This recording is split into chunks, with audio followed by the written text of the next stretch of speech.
Здравствуйте, дорогие друзья! Я рада вас приветствовать на моем канале. Сегодня в данном видео я пеку просто роскошнейший бисквит «Красный бархат», но без красителя. Многие боятся вообще готовить этот торт «Красный бархат» из-за обилия в тесте красителя красного. И сегодня я покажу самый бюджетный вариант этого бисквита, который мы будем готовить даже без использования сливочного масла в нем. Но на вкус и на текстуру это никак не повлияет. Будет роскошный, влажный, сочный, очень богатый во вкусе бисквит. На форму 24 сантиметра я буду озвучивать все продукты. 500 грамм муки. Добавляю туда 10 грамм какао-порошка, 1 чайную ложку без горки пищевой соды и 1 чайную ложку без горки разрыхлителя. То есть здесь мы используем и соду, и разрыхлитель, потому что тесто достаточно тяжелое, такое жидкое достаточно, поэтому нам нужно здесь два вида: и сода, и разрыхлитель. Здесь очень важно не добавлять больше какао-порошка, иначе мы просто скатимся в создание обычного шоколадного бисквита, хорошего, влажного, но уже не бисквита на красный бархат. Слегка перемешиваю и отставляю пока что в сторону все сухие продукты. 5 яиц среднего размера. Я беру комнатной температуры для бисквита. Яйца весом примерно по 50 грамм. Добавляю туда 16 грамм ванильного сахара. Обязательно такую хорошую щепотку соли, примерно 6 грамм соли. Можете, если кто-то на весах будет взвешивать. Разбиваю сейчас яйца просто до состояния пены в меланж и добавляю туда 375 грамм сахара. Сразу отвечаю на вопросы в комментариях. Сахара здесь количество абсолютно идеальное. Убавлять количество сахара здесь просто нельзя. Я всегда удивляюсь вопросам в комментариях такого плана: можно ли убавить количество сахара вдвое, допустим, в этом бисквите? Можно все что угодно, но нужно всегда думать о последствиях. Тогда у нас получится не роскошный бисквит с влажной, тонкопористой текстурой, такой, как и должен быть бисквит на красный бархат. У нас тогда получится просто такой середнячковый кекс, который будет таким тусклым во вкусе, я по-другому сказать не могу. Я думаю, что должно быть понятно, что когда кондитер прорабатывает, доводит до совершенства тот или иной рецепт, он, во-первых, думает, конечно же, о количестве сахара в этом рецепте. И каждый кондитер, конечно же, стремится сократить количество сахара, чтобы оно было уже минимальным в этой конкретно допустимой ситуации. Я думаю, что я понятно ответила уже на этот вопрос, кто будет задавать в комментариях о количестве сахара. Я забыла здесь сказать, что вес яиц 50 грамм каждое яйцо, это без скорлупы, потому что это очень важно для каждого бисквита, именно вес одного яйца. Я повзбивала пару минут яичную массу с сахаром и добавляю туда сейчас 500 мл, то есть пол-литра пахты комнатной температуры. Здесь это у меня не кефир, а именно пахта, как это используется в оригинальном американском рецепте. Пахта здесь 1% жирности. Кто не знает, что такое пахта, это ни в коем случае не простокваша, не скисшее молоко. Это продукт, который получается после взбивания сливок до состояния сливочного масла. Это вот эта жидкость, которая остается.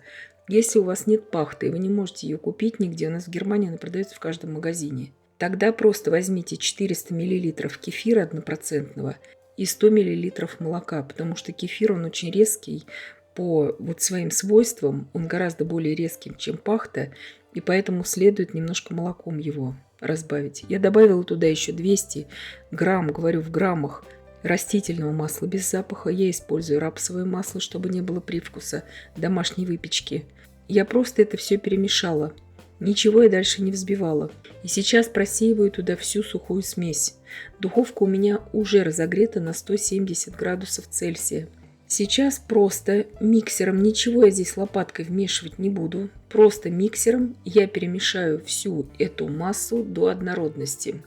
Сразу отвечаю на вопрос в комментариях. Если вы захотите этот бисквит выпекать все-таки красным, то есть с красителем, следует брать для этого бисквита водорастворимый, либо гелевый, либо сухой, либо жидкий краситель, но не жирорастворимый, а именно водорастворимый краситель. И разводить его тогда следует именно в пахте или в кефире. И потом уже добавлять в тесто, чтобы у вас краситель полностью, вот чтобы вы убедились в этом, полностью разошелся в этом продукте. Вот это очень важно. И тогда у вас все получится. И по поводу выпечки, это я сейчас скажу далее. Если вы захотите все-таки красного цвета этот бисквит выпекать, естественно, его можно и красного цвета выпекать. Я сейчас поясню, как это будет лучше сделать. Как вы видите, замес теста здесь очень быстрый. Все замешивала просто миксером. Лопаткой здесь сухую смесь я никак не вмешивала.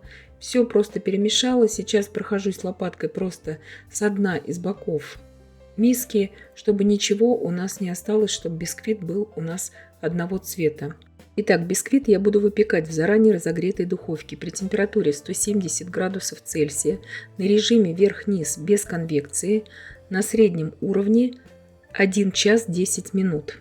Форма у меня здесь 24 сантиметра в диаметре. Форму я застелила здесь пергаментом и донышко и бока формы. Вот это лучше сделать обязательно. Здесь у меня обычная разъемная форма с дном. Бисквит печется долго, потому что тесто тяжелое. В тесте очень много жидкости и масла. Здесь, когда пройдет у нас 50 минут, он уже не осядет, не опадет, можно открыть духовку. И я накрываю его обычно фольгой, чтобы он не подгорал сверху. Советую сделать точно так же. Итак, убираю сейчас выпекаться на час 10 минут.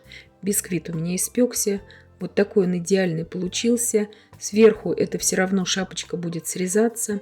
Бисквит полностью весь пропеченный, с тонкопористой текстурой, практически не будет крошиться при нарезании. Сейчас я проверяю для вас бисквит деревянной шпажкой. Она выходит из самого центра сухая и чистая, и вы также должны ориентироваться по деревянной шпажке, проверять его. И я даю ему полностью остыть до комнатной температуры. Вы можете его даже на ночь оставить, остывать, вот так вот стабилизироваться в форме. Итак, у меня он полностью остыл, прошло уже несколько часов. Теперь я его спокойно извлекаю из формы. Теперь абсолютно готов у меня далее к нарезанию и к использованию в торте.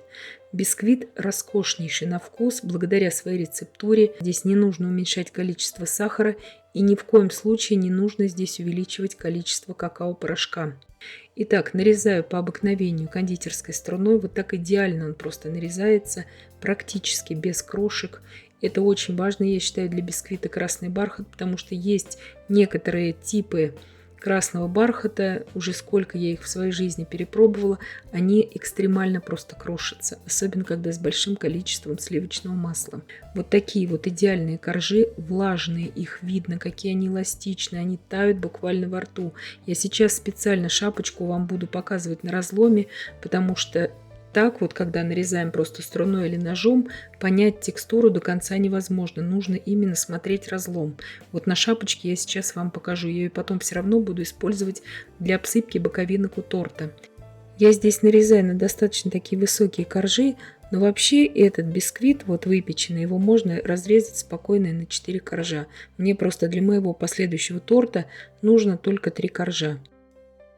Посмотрите, какой разлом. Видно, насколько влажный бисквит, насколько он роскошный. Все это видно. Он пружинит, то есть он абсолютно не клеклый. Несмотря на то, что столько жидкости в тесте, он воздушный получается. Еще бывает задают вопрос в комментариях по поводу красного бархата, можно ли его окрасить, допустим, свекольным соком. Очень давно, уже очень много лет назад, один раз попробовала испечь красный бархат на свекольном соке. Но я никому не советую этого делать.